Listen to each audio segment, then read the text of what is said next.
My name's Alex. I'm 41. And 5 years ago, I did something most men wouldn't. I walked into someone else's ruins and tried to build a home. I married Hannah in the spring. There was no church, no band, no long aisle flanked by hopeful whispers. Just a courthouse, a borrowed suit, and a bouquet from the grocery store. She wore sky blue, not white. Said she didn't want to lie about what the past had been. Her hands trembled as we said our vows. I didn't ask why. I already knew. Beside her stood Zach and Maddie, 13 and 10. They didn't smile much that day. Zach looked over the judge's shoulder the entire ceremony, chewing his lip, impatient. Maddie held the hem of her dress and stared at her shoes. When the judge pronounced us a family, Zach muttered, "Guess that's it, huh?" And Maddie whispered, "Does this mean we have to call him Dad now?" Hannah laughed awkwardly, kissed my cheek, and said, "They'll come around." They didn't, but I did. I came around to everything. New routines, new expectations, new rules that I didn't write but had to enforce. I went from being a bachelor with a 2-bedroom condo and a stocked bourbon shelf to a stepfather with chore charts and a minivan that smelled like gym socks and forgotten juice boxes. We moved just outside Austin, bigger house, quiet neighborhood, 3-car garage. For bedrooms, one for each of the kids, one for Hannah and me. I made sure they had space. Space to heal.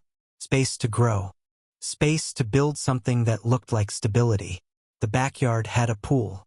Not a big one, but enough for summers filled with squealing and splashing and cannonballs off the diving board.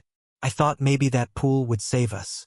That maybe if I worked enough weekends, poured enough concrete, cleaned enough gutters, and grilled enough burgers, I'd earn their respect. That if I loved hard enough, they'd love me back. I was wrong. Sean, their biological father, left when Maddie was still in diapers. Walked out one night after an argument about rent and never came back. No letters, no calls, just a court order and a trail of overdue child support. That's the man they called Dad. The first time Sean resurfaced, it was Maddie's 12th birthday. He brought a brand new iPhone and promised Disneyland. Didn't even knock, just texted from the curb and waited. Hannah let them go. No warning, no apology. She said, "It's his right." And I stood on the porch like a fool, holding a cake that nobody ate. When they got back, Zach had a new pair of Jordans and an attitude like he'd just been knighted. "He gets it," he said, pointing to the phone. "He doesn't lecture. He just shows up." I didn't say anything, because how do you fight a ghost? How do you compete with a man who abandoned them, then reappears just long enough to sprinkle magic dust and disappear before the hard parts begin? First, I tried to laugh it off. Teenagers are cruel, sure. Maddie cropped me out of every photo on her Instagram. Zach started introducing me by my first name. "This is Alex," he'd say at school events, like I was some neighbor crashing the scene. One night, we sat down for dinner, grilled chicken, baked potatoes, salad the way Hannah liked it. Maddie barely touched her plate. Zach scrolled through his phone. Then Maddie looked up. Her voice wasn't angry. It was worse, bored, detached. "You know you're just here until Mom finds someone better, right?" Zach didn't even look up. "Yeah, you're like temporary, like a temp worker for the family." I waited for Hannah to speak. She didn't. She reached for her wine and took a sip. I didn't get angry. I didn't raise my voice. I didn't break anything. I smiled. Something cold settled in my chest.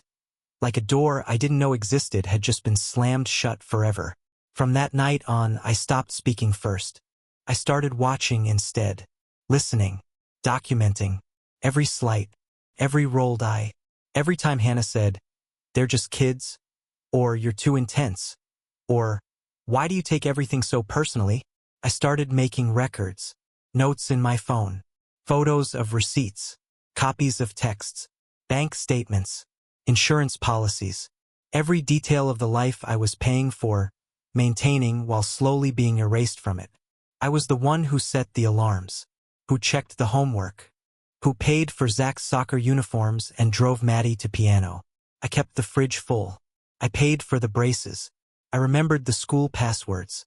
And still, when Sean dropped by with McDonald's and movie tickets, they clung to him like he was salvation. Dad doesn't care if we stay up late.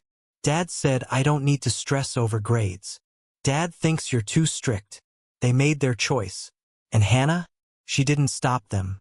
She let it slide. Every time. Sometimes she even smiled when they said it. Like she was relieved to be the fun parent again. Like my discipline, my expectations, my presence was some heavy burden she had agreed to but never really wanted. I remember one night I came home late. I had stayed at work longer to pick up an extra shift. Zach had missed school again. I checked the portal. 3 unexcused absences. I asked Hannah about it. She shrugged. He's old enough to figure things out. When I confronted Zach, he laughed. You're not my dad. What are you gonna do? Ground me? Call my real father? He said it like a dare. I didn't take it. Instead, I took a walk. I walked past the garage I'd organized, past the swing I'd installed, past the fire pit I'd built with my own hands. And I realized something. I had built a life that didn't include me. I had built a house where my name was on the deed, my money on the table, but my presence was unwanted. I had stepped into a family that had already decided I was a background character. And I kept hoping that if I just did more, if I gave more, they'd rewrite the script and give me a real role. But that's not how stories work when someone else is holding the pen. That week, I updated my will. I removed Zach and Maddie from my emergency contact forms. I changed the beneficiaries on my accounts. I started preparing. Because I knew. One day they'd push too far. And when that day came, I wouldn't argue. I'd just walk away. It happened a month later. I was supposed to be out of town. A contractor job up in Waco, 2 nights away. Enough to justify a hotel and a silence I was starting to crave. But plans changed. Weather turned. Job pushed back. I didn't tell Hannah. Thought I'd surprise her. Funny how naive that sounds now. I parked 2 blocks away. No reason. Just instinct. Maybe some part of me already knew. Her car was in the driveway. His was 2 black Dodge, dented fender. I'd seen it once before. The week Sean came by to drop off a new gaming console. Just because. I didn't go inside. I didn't need to. I watched the curtains shift upstairs. Soft silhouette against the bedroom light. 2 shadows close together. No rush. No panic. No guilt. I stood there. In the dark. While my own porch light poured over me like a spotlight. Watching the home I built from nothing become someone else's hiding place. It wasn't rage that hit me. It was silence. Clean. Cold. Like the pause between lightning and thunder. I turned. Walked back to my truck. Didn't slam the door. Didn't peel out. Just drove. Stopped at a gas station 30 miles out and sat in the lot with the engine running. Stared at the pump numbers blinking red and dead. Realized I didn't even need gas. That night, I booked a meeting with a lawyer. Monday morning. Earliest available. By Friday, the papers were ready. I filed for divorce in silence. No screaming. No demands. No last-minute confessions. Just ink, paper, and precision. While the clerk stamped the paperwork, I felt nothing. No fear. No sadness. Not even anger. Just weight lifted. Then I went home. It was still our house then. Technically. But the air already felt foreign. Zach's shoes in the hallway. Maddie's backpack dumped near the stairs. Hannah's perfume, not the one she used to wear. Sweeter now. Lighter. New. I walked into the kitchen. The counter was clean. No dishes. No chaos. Like the house was trying to pretend it hadn't just killed something sacred. I opened the drawer, pulled out a checkbook, wrote a number. Enough to cover utilities for a month. Groceries. Gas. Final kindness. I left it on the counter. Then I packed. Just the essentials. Tools, documents, clothes that didn't remind me of birthdays they never thanked me for. Laptop. Watch. My father's pocket knife. I left the TV. The grill. The kayak Maddie used once and never touched again. The espresso machine Zach begged for and broke within a week. All of it stayed. Everything I bought to make them happy. Everything that failed. By dusk I was gone. No goodbyes. No explanations. I didn't even lock the door. They had made it clear. I was just the guy Mom married. Let them see what life looks like when the placeholder leaves. First call came the next day. Hannah. Voicemail. Can we talk? No, we couldn't. Next was Maddie. Text message. Did you take the Wi-Fi router? I didn't answer. Then Zach. Where's the Netflix password? That one made me laugh. 3 days later, the lawyer emailed confirmation. Filing accepted. Waiting period started. I changed all the logins. Canceled the joint credit card. Removed myself from every shared account. Health insurance? Gone. Car insurance? Split. Mortgage? Stopped paying. The house was in my name. Always had been. But I wasn't staying. I didn't want the bricks. I wanted the exit. Zach's private school tuition unpaid. Maddie's summer camp deposit reversed. Their gym memberships. Streaming services. Uber accounts. One by one I shut them off. Every comfort. Every convenience. All gone. Then I sent one email to Hannah. You chose. So did I. Nothing more. No signature. No flourish. Let her sit with it. Let her explain it to them. 2 weeks passed before the facade cracked. Maddie called again. Left a message I played twice just to hear the tremble in her voice. Why are you doing this? We didn't mean it like that. Didn't mean what? That I was a stand-in? That I was temporary? That I was less than the man who left them? I didn't reply, because meaning doesn't matter once damage is done. And what they meant was exactly what they said. Hannah emailed next. Said things were complicated. Said Sean wasn't staying, just helping out. Said the kids were struggling with the changes. I closed the email. Didn't bother reading the rest. Sean. The man who vanished. The man who brought iPhones and candy and drove off before sunrise. Let him help now. Let him deal with homework and curfews and college applications. Let him learn their schedules. Let him drive them to dentist appointments. Let him pay. I had carried a family that never wanted me. Ached for a seat at a table where my plate was always a negotiation. And I was done. I wasn't bitter, just clean. Like someone who walked out of a burning house and didn't look back.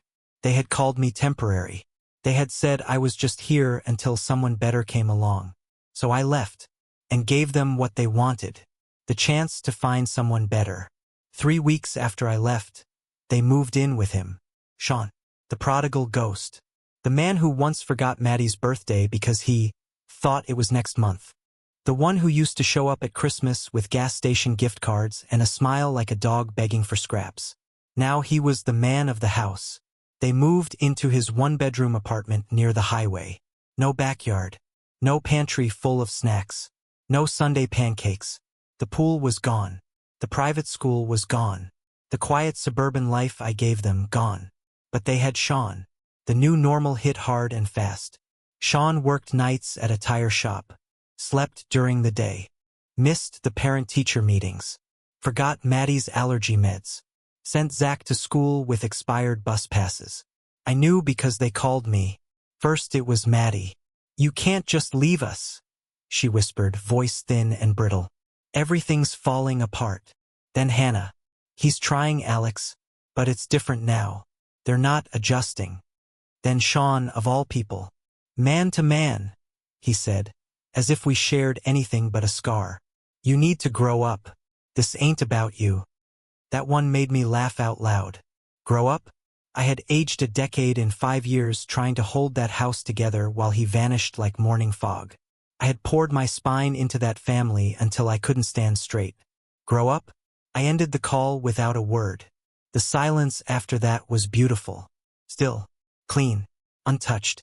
For the first time in years, I didn't wake to shouting, to footsteps stomping upstairs, to slammed doors and guilt-laced coffee. Just sunlight through my windows and the hum of my own breath. The first letter came 2 weeks later. Zach. No return address. Just my name, careful handwriting, like he thought that would soften the blow. I didn't realize how much you did, he wrote. I thought you were just in the way. I see now. I was wrong. I'm sorry. I read it once. Then again. Let the words sit. Then I placed it in a drawer and closed it without reply. The next was Maddie. Text, not a letter. You were my real dad. I was just too stupid to see it. Please talk to me. I stared at the screen until it faded to black. Hannah tried again. Said she wanted to meet. Said she made a mistake. Said the kids missed me. That Sean was less stable than she'd hoped. No shit. I didn't answer. Because regret is cheap. And memory only gets loud when comfort disappears. They had comfort. I gave it to them. I gave them Saturday mornings and school lunches and braces and oil changes and a clean kitchen and a safe home and someone who remembered to check the smoke detectors. They had it all. And they set fire to it. Because comfort makes you blind. Makes you cocky. Makes you think it's permanent. But nothing is permanent when built on borrowed respect. And that's what I was borrowed. Borrowed until Dad came back. Borrowed until someone better smiled. Borrowed until the foundation cracked and they could blame the man who stayed when the one who left couldn't be bothered. So I stayed gone. Blocked the numbers. Redirected the emails. Removed the last traces of their names from my paperwork, my will, my insurance, my emergency contacts. I burned the bridge they thought they could crawl back across when the rain started. And I watched, from a distance, as they tried to swim. Zach got a job at a burger joint. Maddie dropped out of her extracurriculars. The smiles in Hannah's Instagram posts turned strained. Her captions got shorter. The filters got heavier. Sean stopped posting altogether. And me? I slept.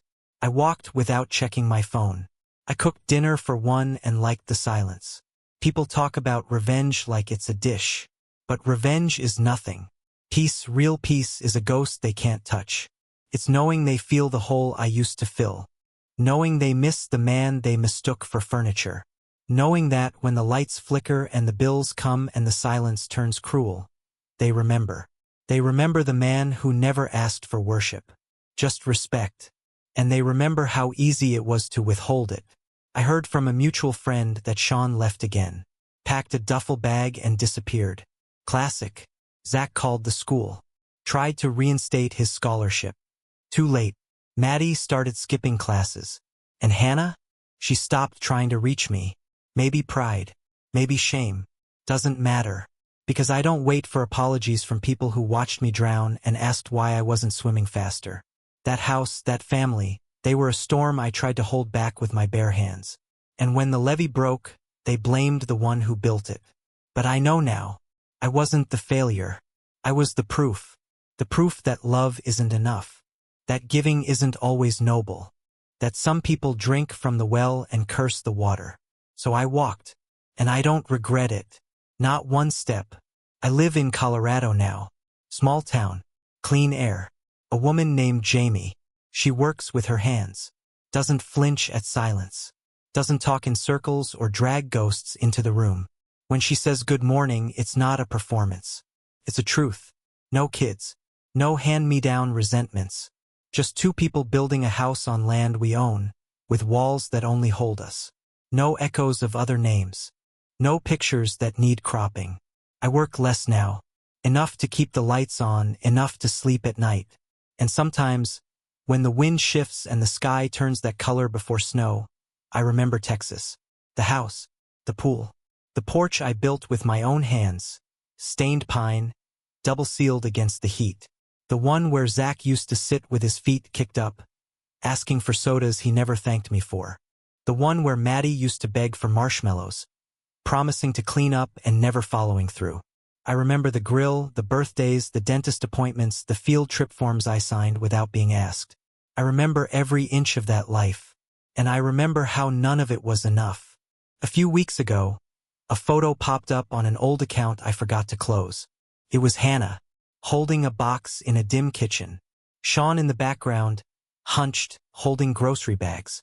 Maddie off to the side, face half lit, half lost. Zach in a fast food uniform, looking somewhere else. The caption read, "New beginnings." But I know what that look means. It means starting over without the tools. It means building on rot. It means trying to smile with your jaw clenched. I stared at the photo for a long time. Then I closed the account. I don't check anymore. Because the ending is already written. They burned the man who carried them. Now they carry themselves. And they stumble. Sometimes people ask if I'd go back. If Maddie called, crying. If Zach showed up at my door, if Hannah wrote a real apology, would I forgive? But they're asking the wrong question. This was never about punishment. It was about value, about how long you can give before what you're giving becomes permission. Because that's what I learned. Love given without return becomes currency for the ungrateful. It becomes expected, demanded, hollow. People will stand on your back to reach higher, then call you selfish when you get tired of being stepped on. I used to think staying made you strong. Now I know better. Leaving is harder. Leaving means letting go of the hope that someday someone will notice the blood on your hands and the bruises on your spirit and say thank you. They won't. They never do. You leave anyway. You leave because dignity doesn't announce itself. It slips in through the back door when the shouting dies down and asks you one question. Are you done yet? The night I walked out, I didn't slam the door. I didn't make a speech. I didn't need to, because they knew. You can see it in someone's eyes when the anchor is gone, when the power they never acknowledged suddenly disappears, and they're left spinning. They say fatherhood is about showing up. They never say what it costs to stay when no one wants you there. They don't tell you what it does to a man when he gives everything and is treated like a footnote. But I'll tell you, it hollows you. It makes you question your worth. It makes you forget that respect isn't a reward. It's a requirement. I gave without demand. I loved without boundaries. And when the bottom fell out, they blamed the man holding the ceiling. But the weight wasn't mine anymore. Now it's theirs. I built a life with borrowed bricks, and when the wall cracked, they called it my failure. So be it. Now I wake up beside a woman who sees me, who doesn't need reminders, who doesn't say real dad like it's a title to chase. Jamie calls me Alex. That's enough. Because when she says it, it's not through clenched teeth or forced tolerance. It's with softness, with meaning, with presence. And that's all I ever wanted. Presence. Recognition. A name that wasn't met with contempt. So here's the truth. I wasn't perfect. I got angry. I shut down. I wanted too much from kids who were too broken to give it. But I stayed. I stayed when it was thankless, when it was lonely, when it was humiliating. And still I was told I was temporary. So I left. And in leaving, I became permanent in a way they never expected. They remember me now. Not the man who brought Disneyland tickets twice a year. Not the ghost with gifts and exit plans. They remember the man who left when he was told he was nothing. Because sometimes, that's the only thing people remember. The moment they pushed too far, and the quiet one finally stood up and walked out. So if you're reading this, if you're the man building someone else's house, carrying someone else's child, fixing someone else's mess, and they look at you with disdain, ask yourself, is love enough without respect? Is sacrifice holy if no one sees the blood? Is staying noble when the door only opens to let you pay the bills? And if the answer is no, then leave. Not with anger, not with revenge. Leave with silence, with dignity, with the knowledge that you were there when it mattered, and they failed to see it. Let them carry the weight now. Let them see what it feels like to call for help and hear only echoes. Because that's what I left behind. Echoes. The memory of someone they thought would never go. And the lesson that followed. Respect isn't earned by giving. It's preserved by knowing when to stop. So ask yourself and answer honestly, would you have endured it? Or would you have left, like I did?